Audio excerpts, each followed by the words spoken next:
धन्यवाद कि आप लोगों ने के माध्यम से मुझे जानकारी मिली कि एकलव्य विद्यालय में यहाँ पर पिछले कुछ दिनों से कुछ बच्चे बीमार हैं और उन बीमार बच्चों में हमारी एक बिटिया ऐसी है कि जो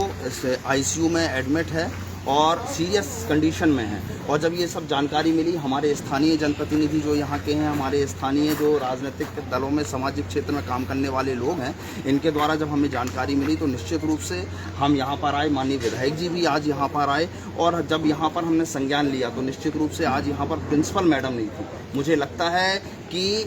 जब हमारे यहाँ बिटिया बच्चे जिनके भरोसे पे, जिनकी रिस्पॉन्सिबिलिटी में यहाँ पढ़ रहे हैं और ऐसे जवाबदार लोग आज नहीं हैं, और यहाँ पर आज एक नई चीज़ मुझे देखने को मिली जो कि आप लोगों के सामने भी आई है। माननीय विधायक जी भी थे, प्रशासन के हमारे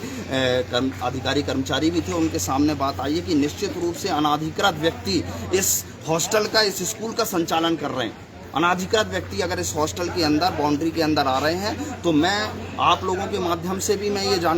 माननीय कलेक्टर महोदय से भी ये निवेदन करना चाहूँगा कि अगर इस तरह के लोग अगर आके और इस तरह की लापरवाही पूर्वक यहाँ पर काम कर रहे हैं और जिनकी लापरवाही से आज हमारी एक बिटिया आईसीयू में भर्ती है, तो ऐसे लोगों पर कठोर कार्रवाई और दंडात्मक कार्रवाई होनी चाहिए। ठीक है। बच्चों को छुपा के रखा गया था, इस पर क्या बोलना चाहेंगे? क्या कुछ? हाँ, मुझे भी पता चला, भी डॉक्टर साहब देख रहे थे और उन्होंने मुझे बताया। जब मैंने उनकी रिपोर्ट देखी तो उसमें केवल 2 बच्चे बीमार दिखे, लेकिन जब लोगों ने बताया, हमारे मीडिया के साथियों ने बताया, स्थानीय लोगों ने बताया कि कुछ बच्चे अंदर कमरे में हैं, और जब हम अंदर कमरे में गए तो हमने देखा कि वाकई बच्चे बीमार पाए गए। उसमें और भी बच्चों की संख्या लिखी। डॉक्टर पैगवार से जब हमारी बात हुई तो डॉक्टर पैगवार साहब ने, जो हमारे BMO हैं, ब्लॉक मेडिकल ऑफिसर हैं, उन्होंने भी हमसे कहा कि कल इसी हॉस्टल से 18 बच्चे मेरे पास इलाज कराने आए थे, जिसमें 8 बच्चे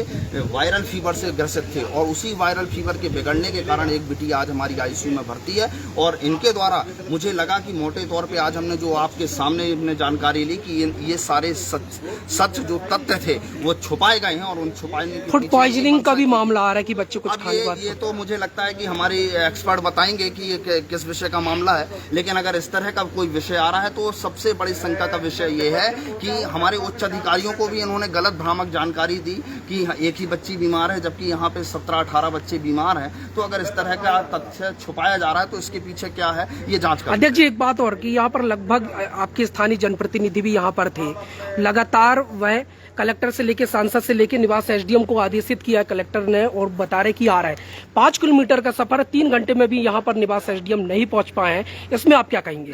SDM साहब से मेरी भी बात हुई है और निश्चित तौर पे उनसे बात होने के बाद आज ब्लॉक मेडिकल ऑफिसर हों, चाहे BO सर हों, BO हों हमारे, और अन्य जो उनके स्टाफ के कर्मचारी हैं, उन्होंने राजस्व के अपने अपने अमले को यहाँ पर भेजा है, और उन्होंने भेजा है, और बाकी की चीज़ों के लिए उन्होंने कहा है कि जैसे भी होगा, आप सब जैसी जो सच्चाई होगी उस पर हम कार्रवाई करेंगे, ऐसा उन्होंने विश्वास दिलाया है।